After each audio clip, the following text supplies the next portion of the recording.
frente a dos papeletas que decidirán el destino de nuestro país por las próximas décadas. Y nosotros, humildemente, queremos que todos tomemos la decisión correcta. Por eso es que, desde este espacio, que suele tratarse de narrativa, historias y otras artes, asumiremos la responsabilidad que tenemos por el solo hecho de poseer una voz y tener el medio para que ésta se haga escuchar. Tanto quienes me acompañan cada martes en este panel, como las personas invitadas a participar en este, tenemos dos firmes propósitos: reafirmar tu postura a favor del apruebo de la Convención Constitucional. Y el otro, tanto o más importante, es convencer a quienes aún no han tomado su decisión. La decisión de votar, en primer lugar, la decisión de aprobar como eje central de sus opciones, y la decisión de elegir un mecanismo 100% representativo de la voz de los pueblos que conformamos este prometedor país. Queremos que se contagien de esperanza, que tengan argumentos sólidos para defender su postura, que también alcen su voz por aquello que consideran justo o correcto. Queremos ser parte de la épica que significará transformar a Chile en un país que nos cobije a todos, con nuestras similitudes, pero también con nuestras diferencias. Cuando el pueblo se hace responsable de su destino, todos sus integrantes crecen juntos. Para comenzar este nuevo ciclo, nuestro invitado de hoy es alguien que ha dedicado su vida a estudiar y comprender nuestra historia, y nos podrá ilustrar acerca del contexto histórico constitucional, del actual proceso constituyente, y nos ayudará a derribar los mitos acerca de la supuesta ilegitimidad que afectaría el plebiscito. Spoiler, no lo es. Acompáñanos en nuestro nuevo ciclo de ¿Y tú querías? A construir el Chile que todos queremos. Un ¿Y tú querías? Constituyente. Muy buenas tardes. Esto es un nuevo capítulo de ¿Y tú querías? En cuarentena. ¡Uy! ¡Uy! ¿Cómo están? ¿Cómo están todos? ¿Cómo están? ¿Cómo está Hugo Riquelme? ¿Cómo está Lepín? ¿Cómo están ustedes? Bien, aprobando. ¿Aprobando? Todo Sí. a toda prueba. Sí. A toda prueba se aprueba. También. A toda prueba se aprueba. Ya es mi una forma de vida. Sí. Sí. Siempre hay que probar. Sí. Es como cuando uno quiere comprar algo y pasa la tarjeta por la maquinita y le pone aprueba. Aprobado. Aprobado. Sí. Vamos a presentar a nuestro invitado del día de hoy. Voy a hacer un disclaimer antes, que nuestro invitado no solo es un gran profesor de historia, muy apreciado por sus alumnos, sino que además es parte de mi familia. Entonces quiero que recibamos con cariño a Juan Pablo Ossa Suers, nuestro invitado del día de hoy, que nos va a ayudar a un poco a comprender la historia constitucional chilena y, bueno, todo lo que dije en la editorial. ¿Cómo estás, Juan Pablo? Muy bien, gracias por darme la posibilidad de expresar algunas ideas con respecto al tema constitucional que nos acoge y nos impetra, ¿no es cierto?, la necesidad de conducir ideológicamente este proceso para que, como tú dijiste muy bien, Daniel, la gente tenga claridad por qué está con el apruebo y no sea una cuestión de eslogan o de moda, porque sería muy tenebroso que termináramos aprobando algo que no tenemos consistencia ni claridad a qué nos puede llevar. Uh-huh. Por tanto, en ese plano yo quisiera primero comenzar diciendo que el concepto de constitución tiene muchas acepciones, pero fundamentalmente lo que busca es normatizar la vida ciudadana en base a lo que hoy día está muy manido decir, generar un pacto social. Y a mí me gustaría hacer hincapié en ese concepto. ¿Qué es un pacto social? Es un acuerdo, un encuentro, la creación de normas que permitan comulgar en las diferencias, que establezca lo que dicen algunos, una casa para todos o un traje que en todos tengamos participación y que podamos superar los ripios que llevan por mucho tiempo ensuciando la vida de la gente común. La discriminación, la segregación, los abusos, la costumbre de arrasar con las debilidades de los otros, etcétera, etcétera. No sé si me quieren hacer alguna pregunta o yo... Sí, vamos a hacer una conversación, pero antes yo agarro el micrófono y lo siento más. Agarramos. Súper bien. Agarramos. Oye, antes de empezar la conversación, quiero dejar claro, ya lo hicimos la vez anterior que comenzamos este ciclo constituyente, que fue en marzo, pensando en el plebiscito que iba a ser en abril. Quiero reiterarlo ahora y probablemente voy a tener que repetirlo por capítulo a capítulo, que estamos abiertamente, todos los presentes aquí, a favor de la opción apruebo y de la opción convención constituyente. Y que las voces a favor de las otras opciones solo van a ser recogidas en tanto tengan argumentos reales y no la basura que hemos estado viendo los últimos días. Dicho lo anterior, quisiera que comenzáramos esta conversación primero contextualizando, ya algo había empezado a armar Juan Pablo, contextualizando la vida. A ver, la Constitución es una carta política, es un manifiesto político que se supone que debe ser del pueblo para gobernarse. Como dices tú, un pacto social, y este pacto social tiene un componente jurídico y un componente político. ¿Cómo lo ves? ¿Cómo lo ves tú? ¿Cómo lo ves tú en este momento? Y tomando como base cómo ha sido la historia constitucional chilena. Yo creo que hay una cosa que dicen todos los especialistas que están con el apruebo, porque los otros no lo dicen, pero no lo pueden desmentir. Que el plebiscito que nos va a convocar el 25 de octubre va a ser único en la historia de Chile. Porque todas las constituciones que han sido instituidas en Chile han sido maniqueístas, han sido manipuladas, han sido orientadas ideológicamente para construir un escenario social, político, económico y cultural que se avenga con los intereses de unos pocos, especialmente de las élites sociales y económicas que han hecho de Chile prácticamente su casa de recreo. Y entonces, por ejemplo, para puntualizarlo, las tres constituciones previas a las que vamos a constituir, ¿cómo se formaron? La Constitución del 33 se formó en base a la idea portaliana y la redactó dos personajes, Mariano Gaña y Manuel José Gandarilla. La Constitución del 25 se estableció una asamblea constituyente que se llamó, pero que no era real porque fue nominada por el presidente Alessandri, acogió la idea de Alessandri y estableció un presidencialismo. Y la del 80 es peor aún, porque la del 80 primero se inicia con la Comisión Ortúzar, una comisión que crea la Junta de Gobierno, el año 73. El año 78, esa Comisión Ortúzar, que se llamaba así porque el director o el presidente de esa comisión había sido un ministro de Justicia de Jorge Alessandri, que se llama Enrique Ortúzar. Esa comisión en el año 78 evacuó un informe que llegó al Consejo de Estado, que lo presidía el expresidente Jorge Alessandri, que a su vez entregó en el año 78 su comentario, y ese resultado, esa amalgama de visiones que eran todas conservadoras, finalmente las tomó Jaime Guzmán y delineó la Constitución a su amaño e impuso un modelo social y cultural individualista, segregado, clasista y antipopular.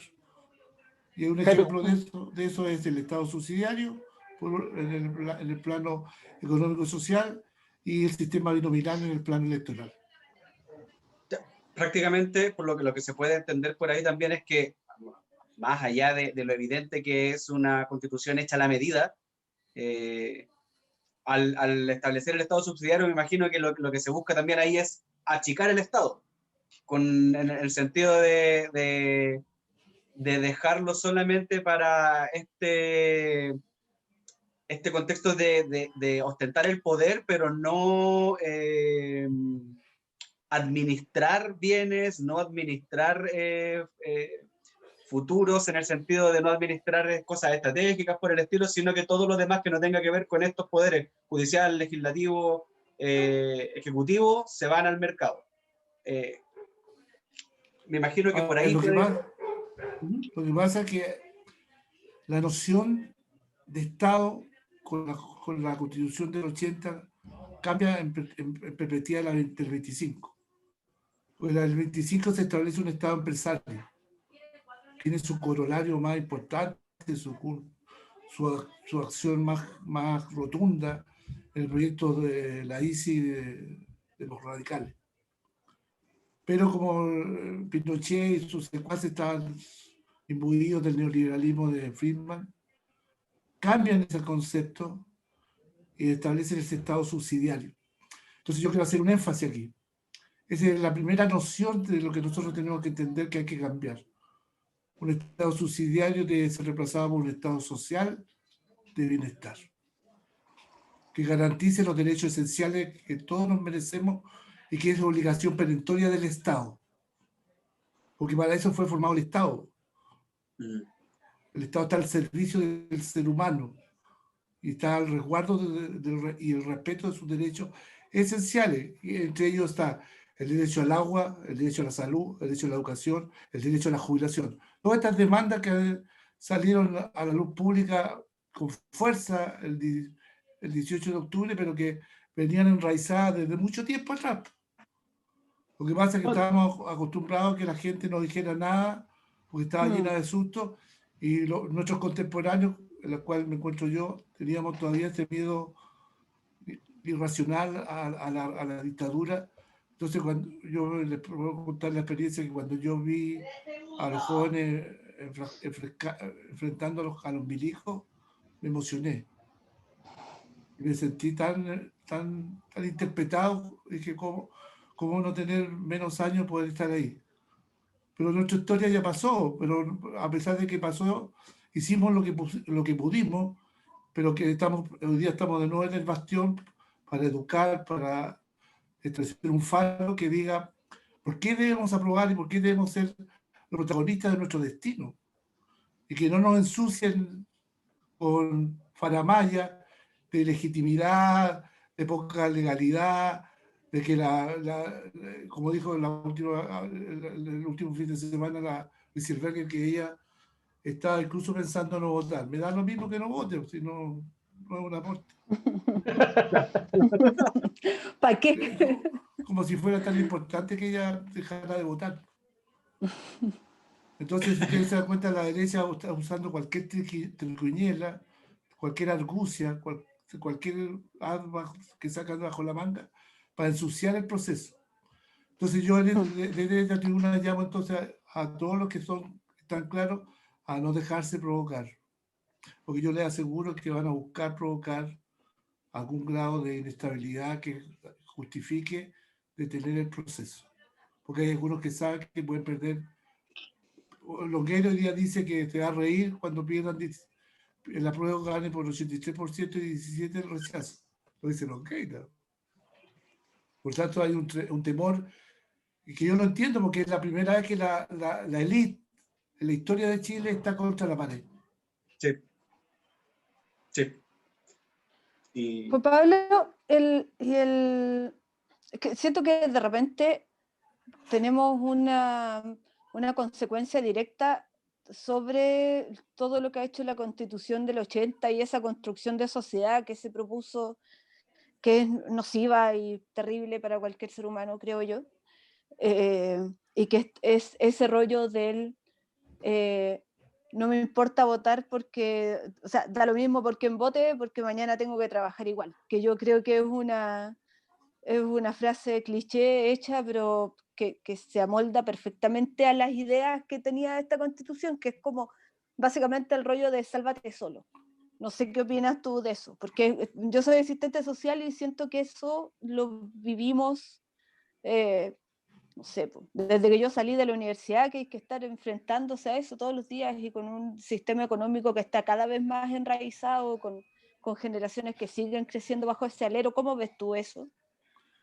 Yo lo miro en dos perspectivas. Primero, en convencerme de que lo que tú dices es muy real. Hay una cantidad importante de personas que mantiene como cliché esto lo creo en los políticos y que la política no me sirve porque al final de cuentas no me da el pan a la boca. Pero cuando empieza a pasar el tiempo y están a las puertas de la jubilación, se dan cuenta que esa situación es un absurdo. Porque si no hubiera habido la presión que hubo a través de estos medios virtuales, a lo mejor no se hubiera podido rescatar el 10% de la AFP. Y la segunda perspectiva, yo creo que siento con optimismo que hay una nueva savia entre ustedes mismos, de jóvenes que están diciendo basta a las mentiras y al cliché y a la encerrona cultural y casi mental que se desarrolló en Chile, producto del monopolio conductual de los medios de comunicación. Si a ti te dicen durante toda tu vida que es verde, tú vas a creer que es verde. Entonces, si a ti durante gran parte del tiempo te dijeron ver que la política era negativa, que era indigna, que los políticos eran todos unos ladrones, y nosotros alguna vez nos quedamos diciendo lo mismo. Yo aquí quiero reivindicar el tema de la política. No todos los políticos son unos ladrones, no todos los políticos son unos desgraciados. Que lo hay, como hay ingenieros desgraciados, como hay arquitectos y como hay profesores. Lo que pasa es que es casi un deporte nacional atacar a los políticos y engrosarle todos los males del país. Y un ejemplo de eso, caso Cabal. ¿Quién dijo que la actuación de la Domenico Lucy era impúdica, por decirlo menos? Nadie. Y él se da gusto de decir, yo quiero el Chile que él tiene tribuna para decir lo que quiere porque tiene un canal de televisión. Esa es otra cosa que tenemos que modificar. No puede haber concentración de los medios porque la democracia se ve afectada, porque se cega la información y se cega el conocimiento. Claro, finalmente... voy a postular a la constituyente. Buenísimo. Te vamos a hacer campaña. Sí, de hecho tenemos el eslogan. Si quiere que cambie la cosa, vote por Osa. Sí, ya lo teníamos elaborado. Estaba todo cocinado. La polera está para la próxima semana. De aquí a la Casa Blanca. Claro, también. Claro. Oye, Juan Pablo, pensando en este proceso, porque, claro, nosotros yo debo reconocer que por mi parte soy como súper inexperto en política porque, por lo mismo que dijo la Lepín, también crecí en un contexto en el que los señores políticos son malos, la política vale hongo, de parte de la generación del no estoy ni ahí, del Chino Ríos, ¿cachai? Parte de la generación de ¿para qué voy a votar si mañana tengo que trabajar igual? Salga, gane quien gane.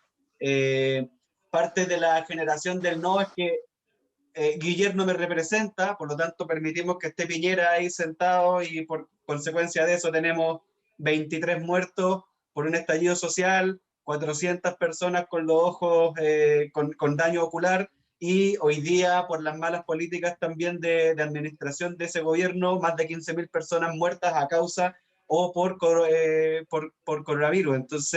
Entonces ¿cómo piensas tú que desde la perspectiva ya sea como histórica o desde tu experiencia, cómo piensas tú que tendríamos que empezar a abordar esta discusión para sentar a conversar con alguien que se mantiene indiferente ante el proceso constitucional que tenemos?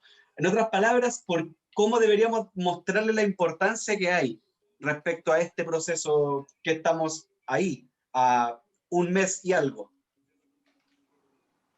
Mira, yo siento que tenemos que buscar las viejas prácticas que por viejas fueron fecundas. El trabajo barrial es fundamental. De repente, ¿no es cierto?, los radicales se llegaron a leer y a escribir en los domingos cívicos donde la gente se escribía y le iba a enseñar al prójimo.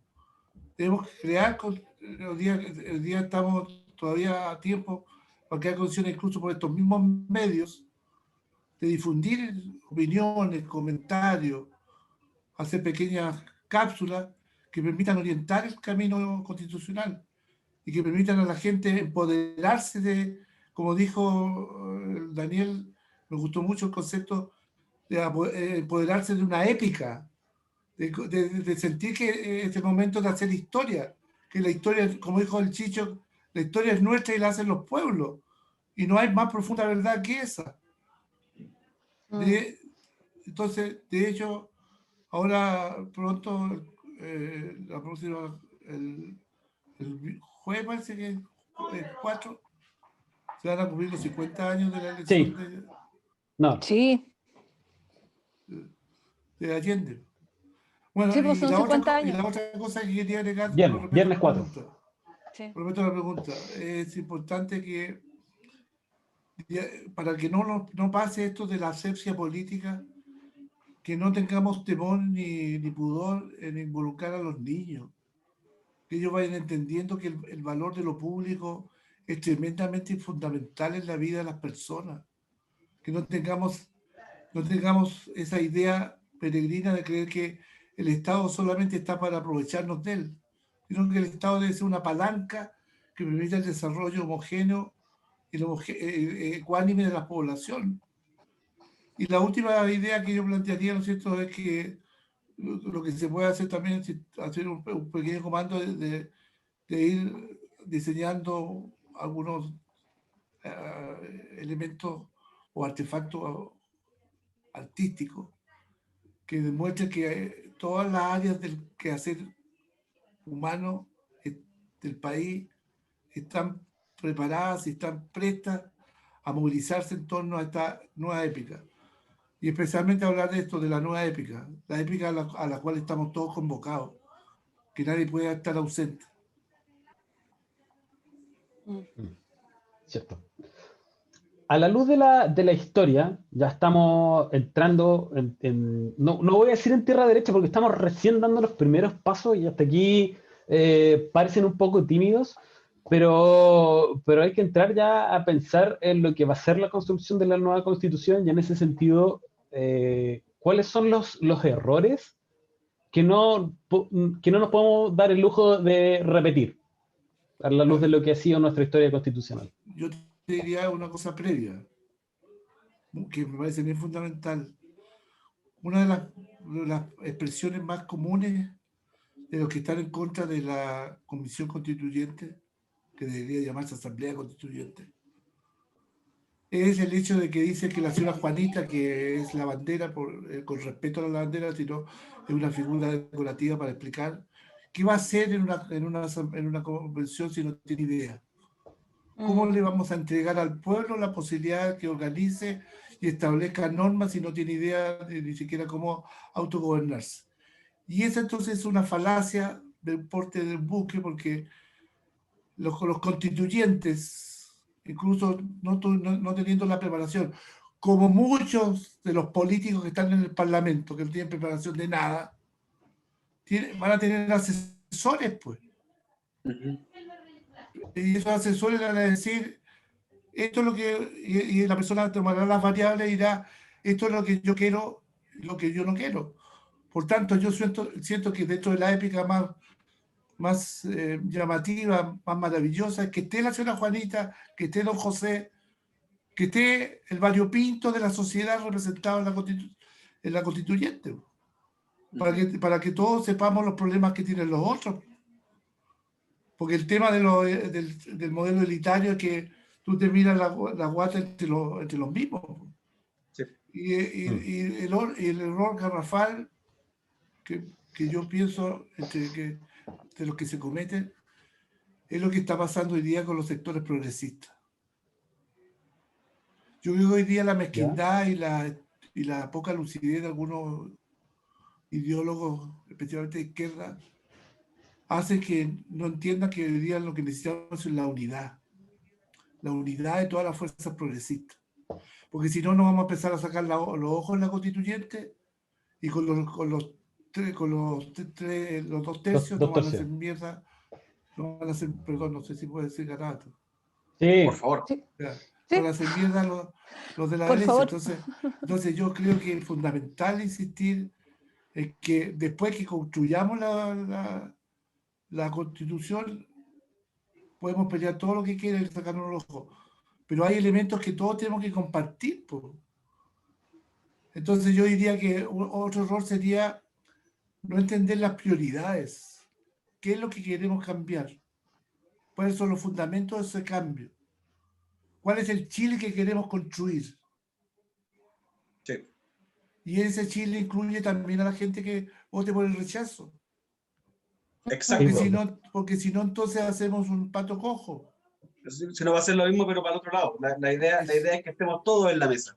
Todos, pues, obviamente. Obviamente. ¿Y cómo sientes tú que podría empezar a reconstruirse ese tejido social?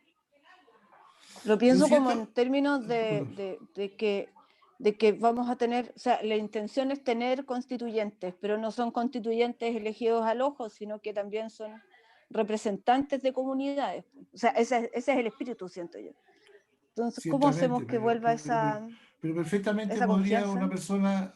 una persona a través de estos mismos medios, si sabe que yo quiero ser candidato.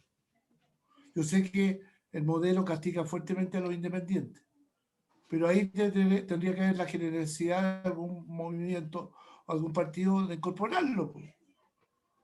Es decir, hoy día lo que está más de moda es la democracia horizontal. La vieja democracia vertical pasó al olvido, ya nadie quiere jerarquía.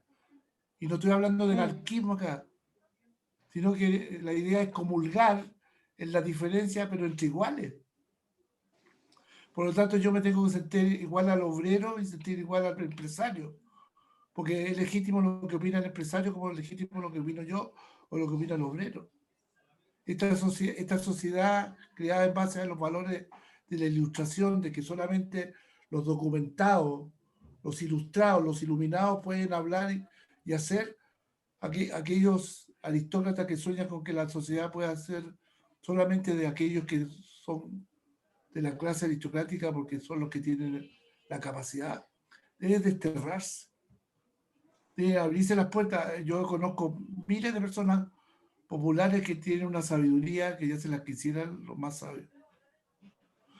Por lo tanto, hay que empezar a convencerse que tenemos que creer en la gente y que el nuevo Chile parte con la gente.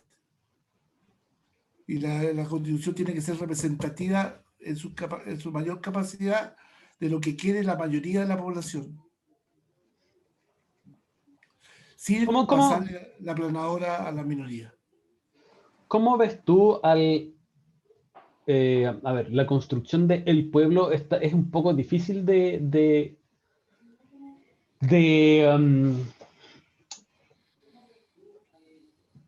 ¿cómo decirlo? No hay un pueblo bien definido en este momento. No podemos decir quién, dónde está. Pero eso es lo que busca representar básicamente una convención constituyente, una asamblea constituyente. Y se me fue la onda de lo que iba a preguntar. Me falta vitamina. Pero era buena idea. Sí, es que... era sobre la madurez de este concepto un poco difuso que es el pueblo en este momento, que en épocas pretéritas estaba mucho más definido. Y no sé si hablar también de pueblos, sino que de pueblos, finalmente, o dónde ser específicamente la distinción. Si son pueblos con distintas visiones los que tienen que sentarse a conversar, o somos un solo pueblo con cada uno de esos individuos que tiene que sentarse a conversar. Y si cualquiera de estas dos construcciones está lo suficientemente madura ya como para llevar adelante estos procesos. Difícil pregunta, porque yo siento que hay tres elementos que la complejizan. Una es lo que tú dices, que vamos a entender de pueblo. Si hay un pueblo o varios pueblos. Yo creo que hay varios pueblos. Y dentro de un pueblo hay además un pueblo. Chile hoy día es un país multicultural. Ya, además. Entonces tenemos que tener una mirada en la Constitución de cómo nos insertamos en el mundo actual a través de una mirada intercultural, en donde no hayan razas o naciones dominantes. El segundo elemento que lo complejiza, y lo complejiza mucho, es que un país que estuvo anestesiado y que despertó de súbito, no lo veíamos venir, a todos nos pareció. Yo un día antes del estallido de la Si me preguntabas cómo veía la cosa, yo la veía con mucho escepticismo. Y cambia. Entonces, la pregunta del día es, ¿cómo podemos manejar esa briosa energía derramada desde el 18 de octubre hasta ahora y la canalizamos con un propósito constructivo, pero sí que ese propósito constructivo desalinee el efecto presión? En el sentido siguiente lo digo, si nosotros decimos el estallido se termina con el plebiscito, no, el estallido va a seguir y no se va a terminar hasta que las personas en general sientan que lo que se hizo está acorde con sus expectativas. Claro. Entonces el otro dilema está ahí. El tercer dilema es la expectativa. ¿Cómo se manejan las grandes expectativas que esto genera, pero que de una u otra manera la Constitución modela la sociedad que vamos a construir? Pero sus efectos van a ser a 10 o 12 años más. Claro. Ahí recién vamos a cachar qué pasó, si lo hicimos bien o no. Por lo tanto, yo siento que todavía hablar de madurez es muy pronto, es muy prematuro. Pero debemos contribuir a la madurez. Sí, por supuesto. Implica Sí. que hagamos estos ejercicios no solo en esta forma, sino que cuando nos sentemos en la mesa con nuestros amigos, con nuestros camaradas, con nuestros compañeros de trabajo, con nuestra familia directa, estemos todo este día sin parar, a partir de ahora en adelante, conversando del proceso constitucional que se nos viene, que es la gran tarea que nos embarga hoy día la historia que estamos construyendo. Claro. Yo insisto en eso, que quiero que la gente que escucha se maraville con la idea de que estamos a las puertas de construir nuestra historia y ojalá que nadie se la deje arrebatar. Y la pregunta para reforzar ese punto, Juan Pablo, ¿cuántas veces hemos tenido nosotros como ciudadanos de a pie, como ciudadanos comunes, tener la oportunidad de decidir por esta construcción, considerando las constituciones que hemos tenido? Algo nos adelantabas, pero me gustaría reforzar un poquito ese punto, porque estamos enfrentando efectivamente una oportunidad que por lo menos yo la siento única. No sé si históricamente es tan única. Entonces me gustaría más o menos conocer ahí. Es que es única, porque fíjate que la Constitución del 33 todos los textos de historia lo dicen que es aristocrática. Y es aristocrática porque establece las bases del Estado portaliano, y Portales considera que se debe gobernar para las clases elitistas o elitarias, porque son las únicas que tienen la sabiduría y el conocimiento. Eso es reforzado por la Iglesia. La Iglesia juega un rol preponderante en esta situación de injusticia que se arrastra de tanto tiempo, porque por mucho tiempo fue una institución éter de las demandas sociales. Es más, hay muchos artículos que señalan que la labor de la Iglesia es mantener la mansedumbre del pueblo. Entonces había dos cosas que la Iglesia hacía que el pueblo no desarrollara: su vida política y su vida sexual. Porque esas dos cosas para la Iglesia y para la élite causaban desenfreno. Y ese desenfreno los complicaba porque sentían que venía el rotaje a complicarles la vida, porque ellos eran tan desenfrenados como el rotaje. Claro. Entonces, por eso que te digo, pues si ustedes se dan cuenta, las violaciones de los cabros pobres son tratadas de una manera indigna por la prensa, pero las de los cabros ricos son tapadas. Exacto. El caso del perico de Temuco. Entonces, la Constitución del 25 fue una asamblea a deo, como se ha hecho muchas cosas en Chile a deo. Es más que una asamblea, podemos decir que fue una comisión, otra más. Una comisión, claro, pero le llamaron asamblea. Y la del 80 peor, porque la 80 finalmente el que cocinó la Constitución y estableció lo que quiso y estableció el país que él quería, fue Guzmán. Sí, La pues Constitución la hace Guzmán y establece una serie de cuestiones leoninas, como que el Estado no debe intervenir en la economía, con que una mirada moral del Estado tremendamente castradora. Y por tanto nos metieron a bailar en un baile con una música que no queríamos nosotros, que nadie nos preguntó. Hoy día primero estamos invitados a la fiesta, pero además de estar invitados a la fiesta, podemos elegir la música. ¿Qué mejor convite que ese? Claro. Por tanto, no hay que perdérselo. Claro. Y aunque nos metan miedo con la pandemia, tenemos que ir a votar. Porque que bailemos todo el vals final del triunfo.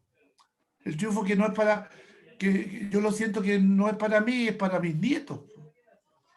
Sí, sí, que eso es también otro tema importante, porque con este pensamiento también de el famoso cómo voy ahí, con el que hemos estado conviviendo tanto tiempo, el tema hay que pensar y ser lo suficientemente maduro para decir que, chuta, esto no es por mí, es por mis hijos, esto no es por mí, es por mis nietos, porque efectivamente yo creo que de tantas tonteras y de tantos mitos que han salido en la campaña del rechazo, siento que con lo único que sí tienen algo de razón es con el hecho de que esto no va a ser una solución mágica que de un día para otro soluciona los temas. Y yo creo que lo mejor es tenerlo claro para no aprovechar esa caricatura, ¿cachai? Que esto es un tema efectivamente que los cambios que se implementen en la nueva constitución vamos a ver frutos en 10 años más, en 15 años más tal vez, donde vamos a poder evaluar si es que esto se hizo bien o se hizo mal, pero lo importante es hacerlo, no quedarse con el miedo ese de que como no va a ser inmediato, no lo hagamos nada mejor. Claro, sigamos igual para siempre. Total, como yo no voy a ver los cambios, sigamos igual nomás. Claro. Eso es el rechazo. O creer en la vieja idea del guatemaltismo, que todo cambia y nada cambia. Yo diría fundamentalmente que siento yo como la comezón de que estamos en el umbral de algo muy maravilloso. Yo tengo mucho optimismo de lo que viene. Siento mucha ilusión de que la gente salga a celebrar y que no vengan los carabineros, por decir lo menos, a ensuciar la fiesta. Y ahí yo aprovecho de pasar otro mensaje. Una tarea inmediata es desmilitarizar a los carabineros. Sí. Los carabineros no pueden ser una institución que esté al servicio de un grupo de poder ficticio. Sí, no puede ser la guardia privada. No puede ser la guardia privada, porque además es mirado desde un punto de vista lógico, es el pueblo contra el pueblo. Sí. Porque ese carabinero que reprime después se va a compartir a la población. Entonces, finalmente, para los hijos de ese carabinero, que obviamente uno dice, ¿pero por qué lo hicieron? Bueno, porque unos recibieron y otros porque han sido reclutados con insanía. Si los pericos que están matando a la gente son insanos, están desequilibrados y han sido reclutados por carabineros. Y es más, el tipo que valió a Fabiola Capillay era profesor del grupo de fuerzas especiales. Profesor. Sí. Entonces, no me acuerdo si él o el que le disparó a Gustavo Gatica tenía denuncias por violencia intrafamiliar de la expareja. El de Fabiola Campillay. Sí. Él tenía denuncia. Entonces, si nosotros enfocamos ese tema que es muy sensible para la gente, es decir, la Constitución nos va a permitir modificar la actitud represiva de Carabineros. Yo no digo que nos repriman, sí, cuando hay desorden hay que reprimir, pero como una idea de no lesionar y no de no dañar. Con compromiso real de no violar los derechos humanos. Y que sea parejo, pues. Y que sea parejo. Hay 5 pericos protestando en Plaza de la Dignidad y de repente hay 50 camiones en la ruta 68. ¿Y dónde están los guanacos? ¿Dónde están los pacos dispersando a la gente? En la plaza. O están en la Mm. plaza de Temuco llevándose detenidas a las mapuches que están vendiendo hortalizas. Por eso yo, mira, yo siento que tú vas a poner dos ejemplos para los que las personas entiendan los cambios constitucionales fundamentales que tienen, que están en la esencia de la injusticia, como diría Kelentaro. Uno, los jueces ya no deben ser elegidos por los políticos. Debe haber una institución autónoma que sancione a los jueces malos y premia a los buenos, que sea independiente del poder político. A mí me molesta mucho que un juez tenga que ir a rendirle pleitesía a los senadores para que lo elijan supremo. El Y que los mismo caso de senadores Agua. digan sí o no. Y que los demás jueces sean nombrados por el presidente de turno. Entonces finalmente los jueces se transforman en Perkins del sistema, porque entienden que si no se someten a la directriz del gobierno, no progresan, no son bien evaluados. Sí. Y entonces se produce el contrasentido que los jueces que lo hacen bien, que son justos, los sacan, no sirven. Claro. O sus carreras quedan estancadas. Lo mismo podríamos aplicar a los directores del Servicio de Impuestos Internos, que no emprenden acciones contra grandes grupos económicos, porque esos mismos grandes grupos económicos son los que financian las campañas de los políticos que están hoy día ostentando el poder. Y que son sus jefes. Y que son sus Entonces, jefes, claro. bueno, también lo acojo, pero usted se da cuenta que esos son elementos constitucionales fundamentales que hay que cambiar Cierto. y que le cambian el rostro al país. Claro, claro que sí. Sí. Oye, Hay una pregunta. Eso mismo es. Dale, Pin. Sí, es que no, me quedé un poco como con el tema de atrás acerca de lo lento de los procesos, porque siento que Chile como país, y también probablemente por un tema de idiosincrasia, no es muy dado a las revoluciones. Cada vez que se ha tratado de generar una revolución ha terminado todo de manera muy sangrienta siempre, precisamente porque siento que las élites tienen más poder del que deberían. Y yo siento que es súper complejo explicar que estamos hablando de un proceso y de que esto es una revolución, con el, aunque suene peyorativo y aunque tenga esta carga que a algunos no les gusta, esto que estamos viviendo es una revolución efectivamente. Y las revoluciones toman mucho tiempo. No nos vamos a demorar 10 años. Es más tiempo que eso. Entonces, a mí me genera también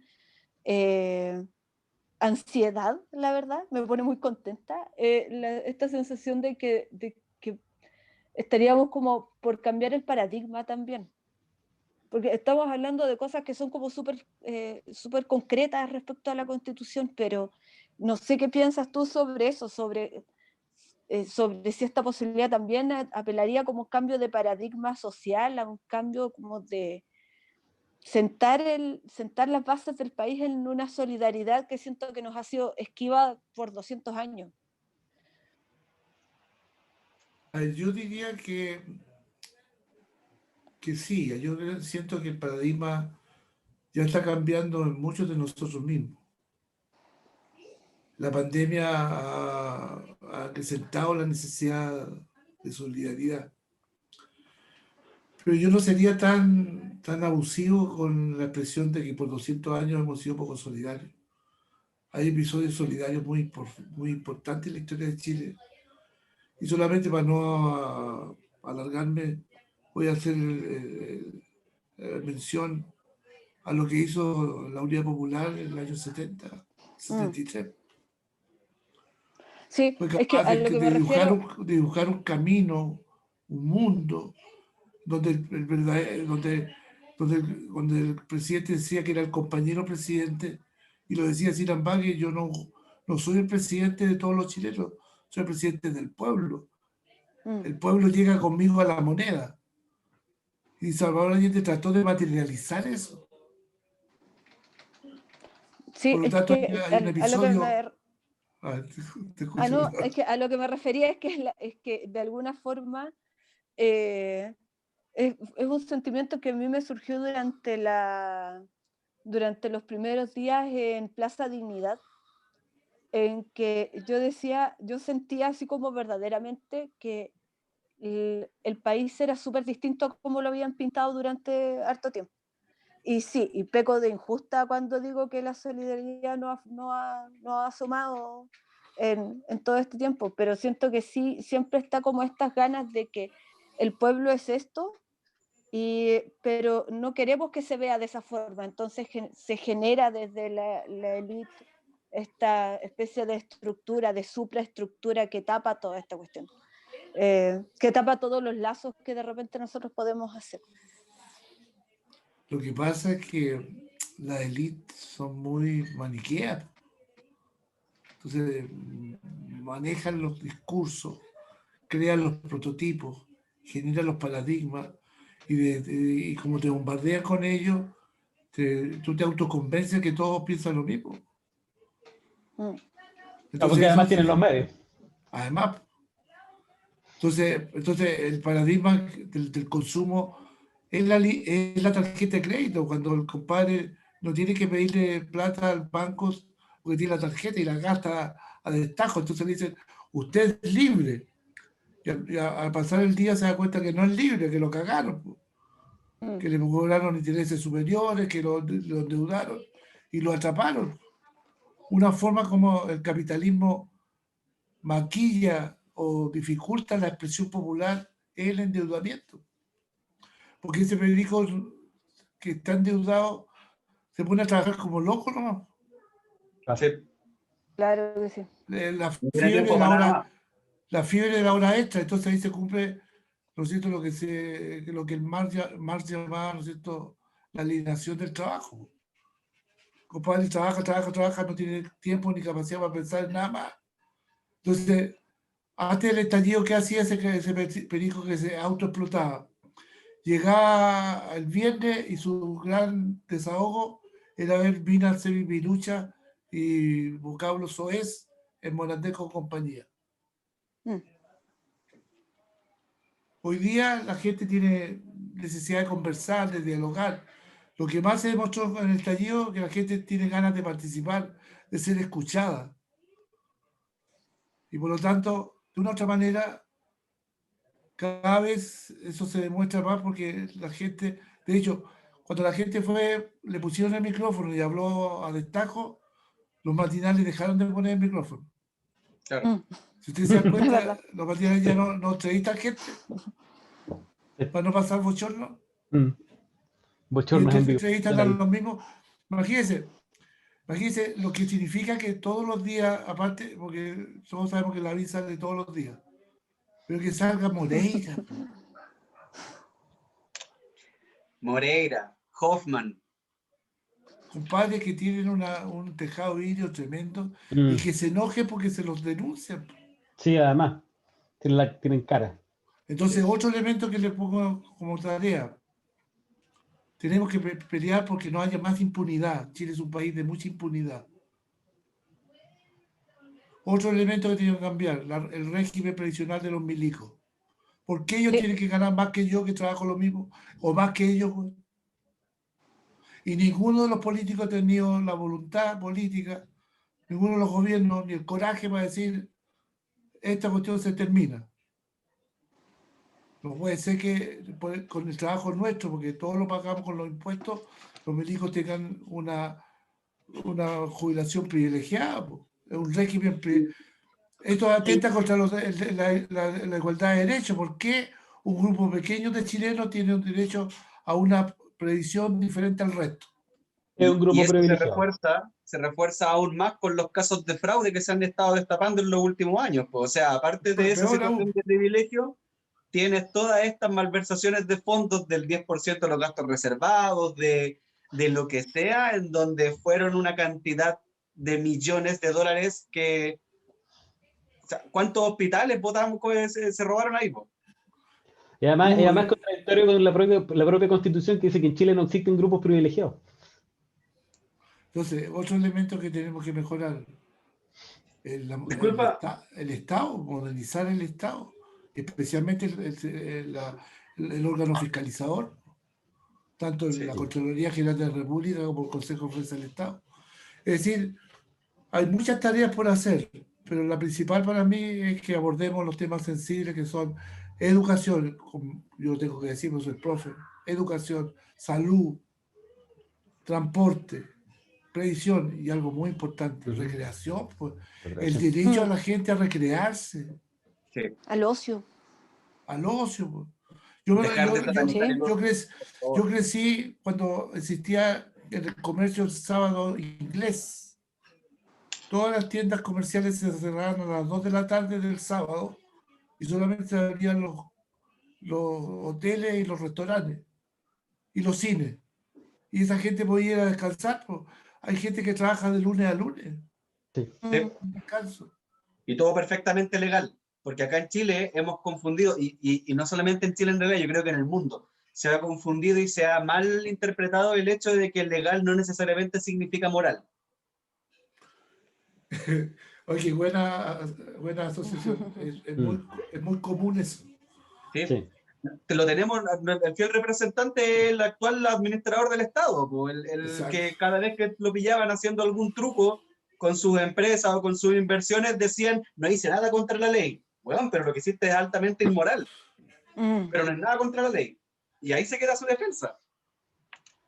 Sí, pues, no pasa eso. Oye, Disculpa, eso te tenemos iba a decir. una pregunta aquí de Sebastián Jiménez, que ha estado siguiendo la transmisión atentamente. Pregunta, ¿cómo hacer para que los constituyentes no se repitan los mismos políticos de siempre y que vuelvan después de un año? Yo le voy a contestar la última parte, que vuelvan después de un año, los constituyentes van a quedar inhabilitados, así que no podrían volver de inmediato.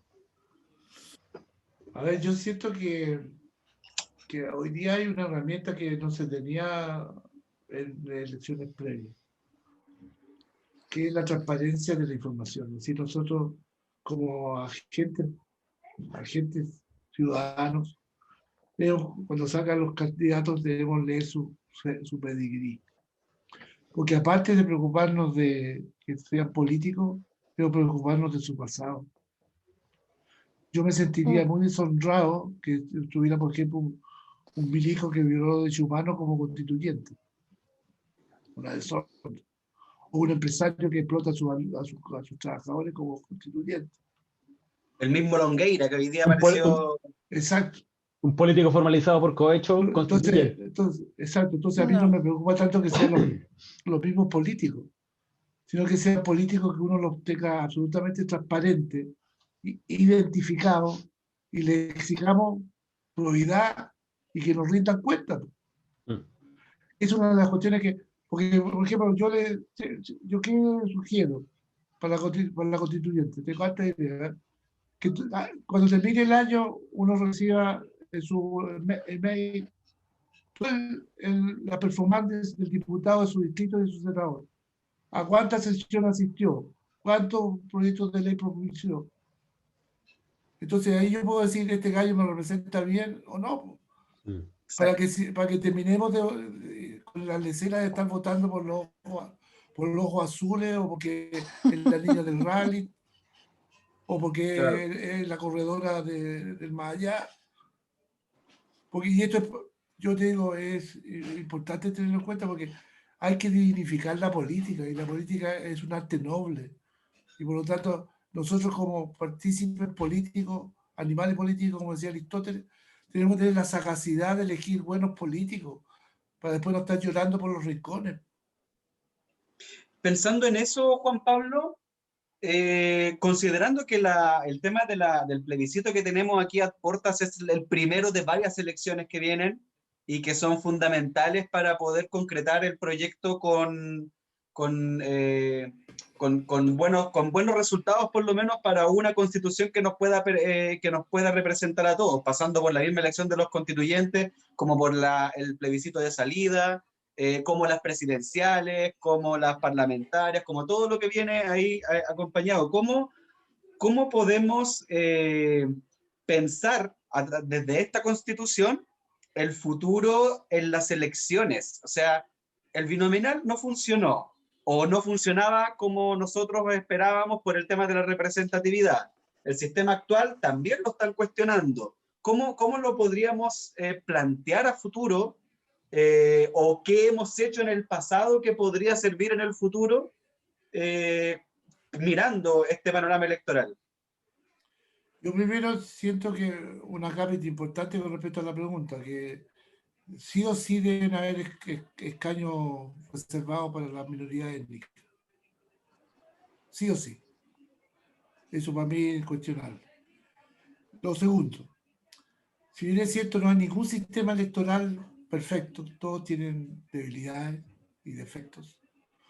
El sistema proporcional tiende a ser más justo porque le da representatividad a todas las figuras, a todos los movimientos políticos. Cada el sistema binominal se elegían siempre los dos bandos que eran los mismos. Y eso generó una entronización de políticos que con poco respaldo pasaban a ser elegidos. Que es un poco lo que me da risa a mí cuando Juan dice que para que sea legítimo el plebiscito tiene que reunir el 50% de los votos. Y otro habla de 10 millones. Ninguno de los políticos actuales que han sido elegidos con un 50% de los electores. Entonces, ni el actual presidente. Por cierto, entonces, para la constituyente, 50%, pero para los otros, nada. Y la otra cosa es que yo siento que, fíjate que el derrotero o el camino nos va a dar las señas. El sendero nos va a decir por aquí. Yo creo que cada día va a tener su afán y estoy convencido que a partir de que ganemos la prueba, se inicie la constituyente, vamos a ir construyendo paso a paso con el aporte de todos los habitantes de este país una construcción de un Chile más democrático, más inclusivo, más participativo, más horizontal. Porque ese yo siento que es el Chile que sueña la mayoría de los chilenos. Creo yo. Y por lo tanto está con la idea de aprobar.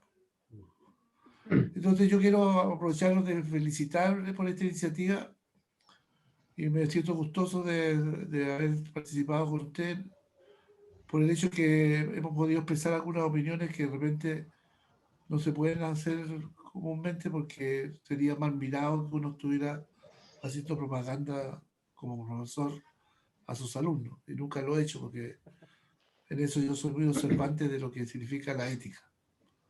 Ni en favor ni en contra de nada. Solamente enseño el proceso. A propósito del proceso, ya que tú tocas el proceso, y lo anunciábamos un poco al principio, han habido algunas voces un poco desesperadas, digámoslo de frentón, con respecto a que saben que van a salir derrotados y lo más probable es que sea una derrota apabullante, que reclaman acerca de la legitimidad del proceso que está comenzando. Más allá de los diagnósticos del por qué, ¿tú crees que puede haber algún dejo de ilegitimidad en algún lado en lo que está sucediendo en este momento y que va a ocurrir el 25 de octubre? Es que si nos paramos, tú, el abogado, sabes mejor que yo que la legitimidad es toda aquella disposición que es apoyada por la mayoría. Claro, no es lo mismo legítimo que legal. Exacto. Porque pueden haber cosas legales muy ilegítimas. Por ejemplo, el hecho de que recién hoy día, en la semana, se eliminó esta provisión a la mujer que se divorcia, que tiene que esperar como 172 días para contraer nuevo matrimonio. Una hueá medieval, pero sí. Estaba. Y era considerado legal, pero era absolutamente ilegítimo. Entonces, yo siento que no hay ningún vicio de ilegitimidad ni en su origen ni en su forma. Primero porque este es un acuerdo político macro, donde participaron los sectores del gobierno, los sectores de oposición y algunos sectores del Frente Amplio que son oposición, pero no constituyen lo que es el corazón de la antigua concertación. Ahora, eso no excluye de que Lo que es ilegítimo es que hoy día se hayan dado vuelta la chaqueta. Es que si la Bombay, una vez que firmó el acuerdo, a la semana estaba diciendo que no había, que votaba por el rechazo. O a la MAN que se sacó fotos por el acuerdo, a la semana dijera que no. O Bellolio, para llegar al ministerio, caducó sus posiciones políticas y se demostró un político miope. Porque yo siento que a Desbordes no le dejaron una opción. O toma esto o lo hacemos miseria. Entonces yo siento que en la forma tampoco hay. Porque aunque si fuera menos gente que el 50%, si tomamos en cuenta que todas las elecciones han estado sometidas al abstencionismo y hoy día hay una razón de salud de por medio, ¿quién podría censurar a alguien que dijera yo tengo miedo a contagiarme, no voy a ir a votar? Pero aquí hay una cuestión que ha pasado piola para mi entender. La mediocridad, no sé si intencional, del CERVEL. El CERVEL se sentó en la silla de playa viendo que el plebiscito se venía y no hizo ni una, no ideó ni una posibilidad de los mecanismos que se hicieron en otros países para hacer votar a los enfermos de COVID o a los ancianos. Por tanto, otra vez nos encontramos con un viejo cuento, la mediocridad del Estado, porque de una u otra manera estas instituciones son creadas para manejar el poder en beneficio de algunos pocos. Por eso yo no estoy con la idea de que se vayan todos, pero tenemos que modificar las lógicas y los parámetros de fiscalización del cumplimiento de las normas del Estado. No podemos tener un servicio electoral que no cumple su labor. ¿Cuál es la labor del servicio electoral? Fomentar que la gente participe en las elecciones, no ponerle obstáculos. Yo entiendo que el gobierno desesperado diga los enfermos de COVID no pueden votar. Porque mientras menos gente vaya, la derrota es menos dolorosa.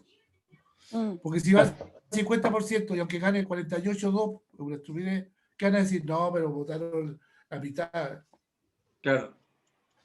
Bueno, en concreto, no creo que no hay ni en el origen ni en la forma ningún vicio de ilegitimidad.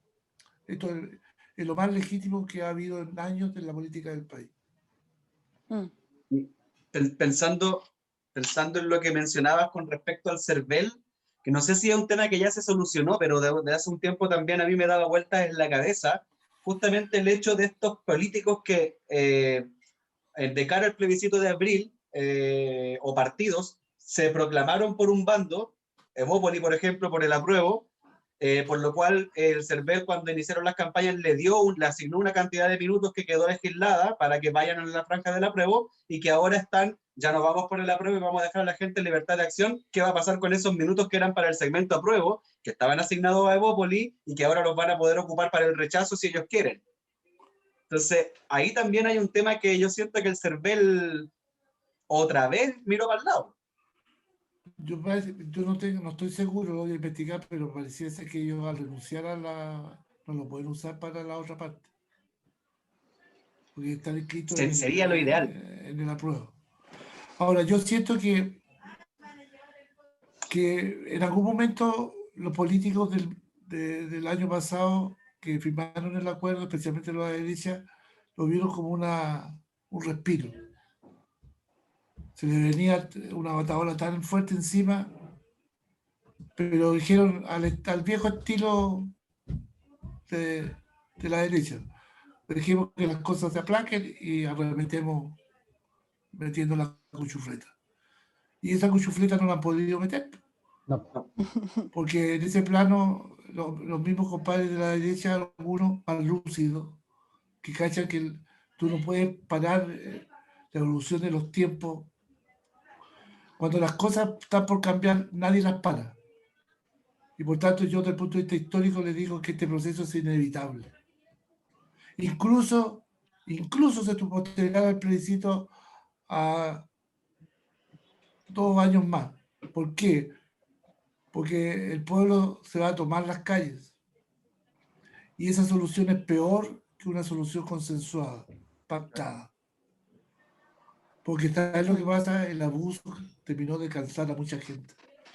Yo me emocionaba mucho cuando la gente en el estallido decía, yo no marcho solamente por mí, marcho por mi abuela, por mi abuelo, que gana una miseria en su pensión, o por mi abuela que tiene que estar haciendo una cola tremenda para indignamente solicitar que le atiendan el hospital público. Entonces, todas esas cosas, yo siento que la gente cada vez está más convencida que se puede cambiar. Por tanto, yo desde aquí, desde esta modesta tribuna, yo hago un anuncio de optimismo. Vamos por un Chile mejor, que nos merecemos construirlo y que además hemos hecho los méritos para eso, porque ya nos han sacado harto la cresta, nos han humillado bastante, nos han basureado bastante, y especialmente entonces eso que conlleva, que se acumula un deseo de frustración que hoy día se transforma en esperanza, en ilusión, en deseos de cambio. Estupendo. Genial. Yo comparto esos deseos. Apruebo. Me costó tanto aprenderme esto. Toda la tarde. Ahora puedes respirar. Yo digo, se me olvida una palabra, cago. No, pero salió de corrido. No, gracias. Es que es inspirador, la verdad. Yo siento que pasamos mucho tiempo, y de verdad que pasamos mucho tiempo tratando como de ajustar de alguna forma esto para poder comentárselo a más gente, para poder llegar a más gente, y resulta súper inspirador que uno le diga, sí, ¿sabéis que tengo como este rollo de que tengo fe en Chile y su destino se está haciendo carne? A mí me emociona profundamente. Y eso está latente, está a flor de piel, se respira en el aire. Yo siento que ya estamos respirando un nuevo Chile.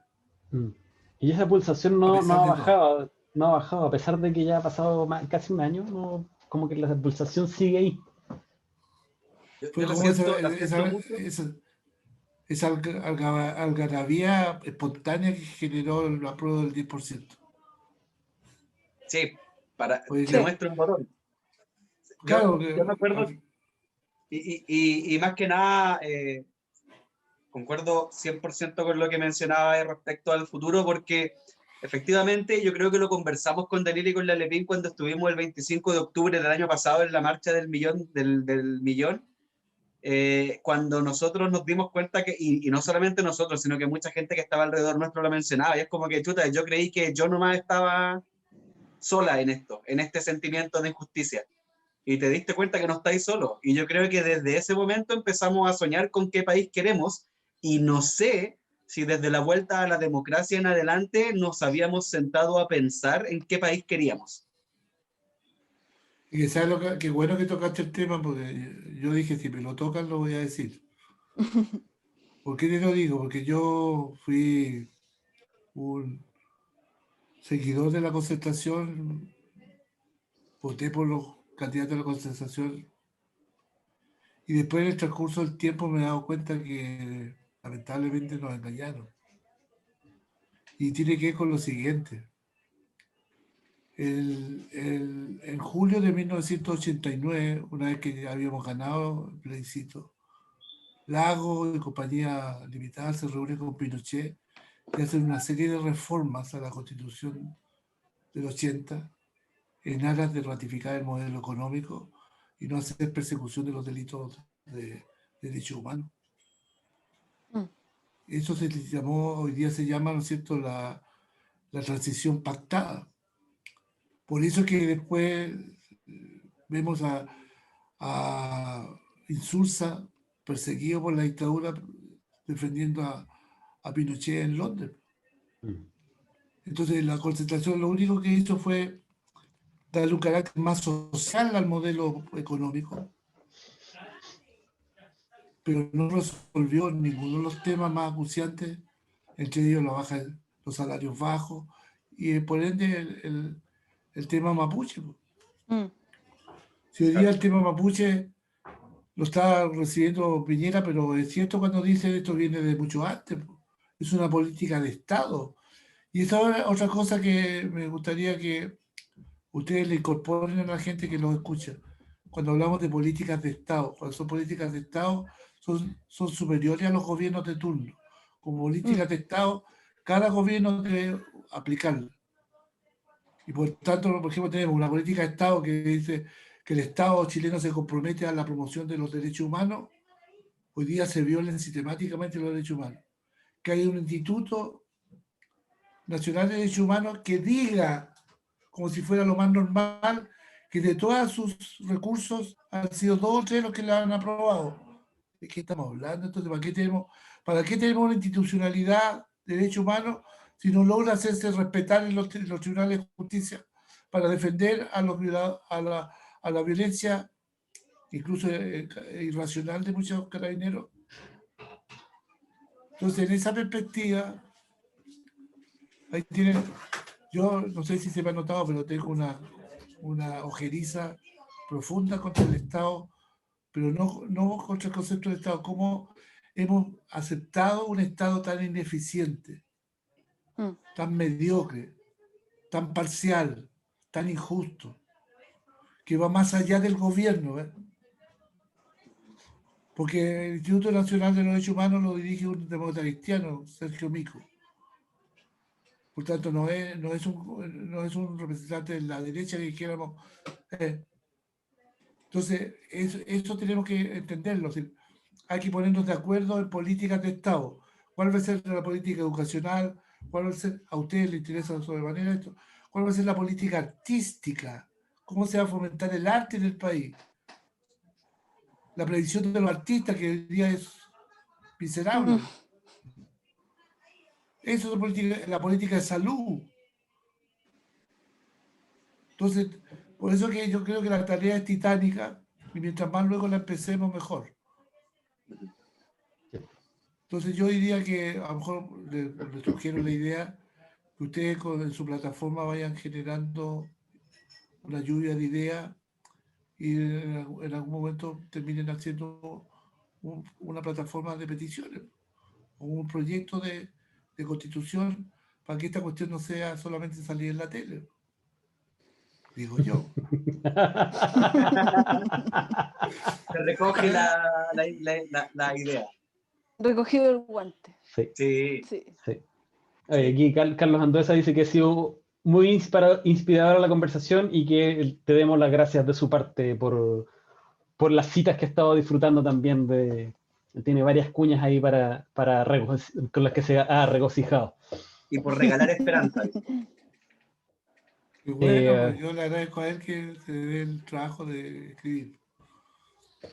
Y de reconocer, porque otra cosa que es difícil de reconocer. Dani, dime. Sí, pues es verdad. Y nosotros reconocemos tu aporte el día de hoy, lo agradecemos cariñosamente. De verdad que ha sido una gratísima conversación. Yo estoy acostumbrado a las conversaciones con Juan Pablo, pero me parecía súper interesante que fuera una conversación que más gente pudiera conocerla, que pudiera escucharlo, porque tiene una lucidez para ver el panorama que te orienta, te ayuda a orientarte y que además en el caso de hoy particular ha sido muy esperanzadora, de verdad. Yo comparto esa esperanza y es lo que queremos transmitir a través de nuestra plataforma. Así que muchas gracias, Juan Pablo. Yo te agradezco también la oportunidad. Yo siento que como profesor siempre uno tiene la necesidad de educar, pero el sabor grato que me queda, ha sido muy grato estar con usted, es esto de que entiendan que hoy día lo que más se necesita es nutrirnos de esperanza, de ilusión por la vida. Porque los agoreros de la derrota, los agoreros del pesimismo, ya deben ser parte de nuestro pasado. Porque nos enseñaron a tener la cabeza gacha por muchos años, a punta de golpe, y hay mucha gente que sigue peleando, y por lo tanto, y hay muchos que dejaron la vida peleando. Por esas personas tenemos que seguir en nuestro escenario, en nuestro lugar cotidiano de vida, ejerciendo toda la voluntad para que este proceso histórico se corone con el mejor de los éxitos y tengamos una constitución propia, plena, y nos sintamos orgullosos como pueblo de haber construido un nuevo país.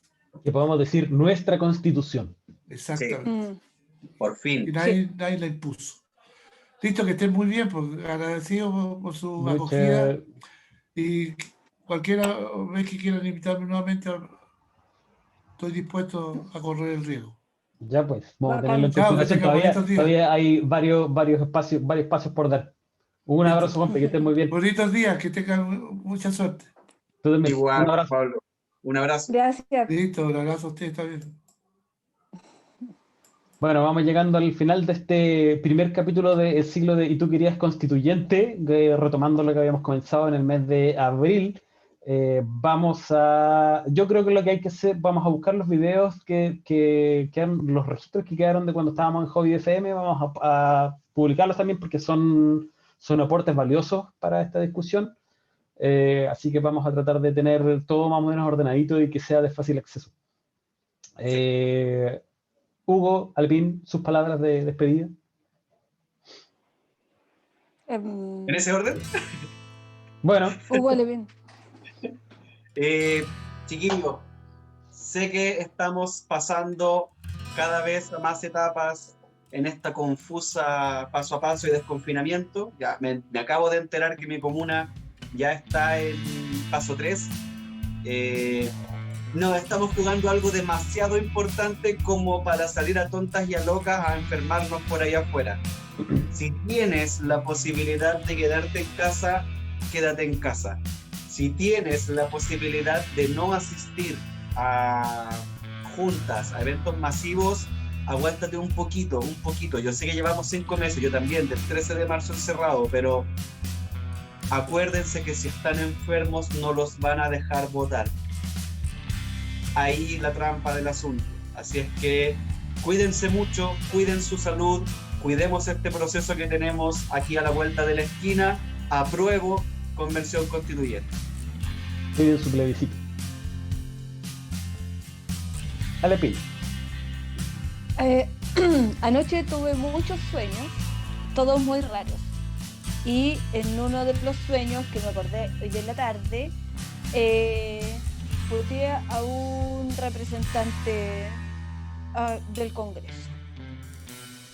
No sean como yo, concéntrense, porque lo que decía Juan Pablo es cierto. Van a pasar un lote de cosas y vamos a estar súper indignados y probablemente las piñericosas van a aumentar en este tiempo y vamos a seguir teniendo videos de los camioneros haciendo tonteras y todo aquello. No hay que pisar el palito, hay que estar concentrados todo el tiempo, pensando en lo que tenemos que hacer, pensando en el Chile que se nos viene y no sueñen con representantes del Congreso, porque es pésimo. Por su salud mental, no lo hagan. Por su salud mental, porque no lo necesitan, no lo hagan. Despierta. Ese es mi mensaje ahora. Bueno, ante todo despertar porque está bien soñar, pero podemos soñar despiertos, soñar que el 25 de octubre a esta misma hora probablemente estemos celebrando el triunfo de la Convención Constitucional. Y para eso, para lograrlo tenemos que estar todos, todas, y para eso tenemos que estar sanos. Cuídense, cuiden su plebiscito. Apruebo Convención Constitucional. Nos vemos el próximo martes en un nuevo capítulo de Y tú querías constitucional. Hasta la próxima.